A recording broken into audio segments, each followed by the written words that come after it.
the emergency alert that wasn't.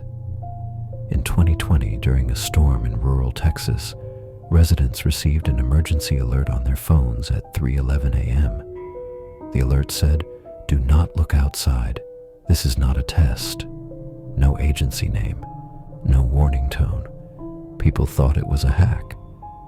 Minutes later, security cameras in several homes recorded the same thing. Someone standing perfectly still in their yards. No face, no movement, just watching. One family ignored the alert and opened their blinds. Their camera footage cut to static. When police arrived hours later, there were footprints in the mud, bare feet, facing the house. The alert was never claimed by any authority. To this day, locals say when storms knock out the power, they keep their curtains closed, because sometimes the alerts are real.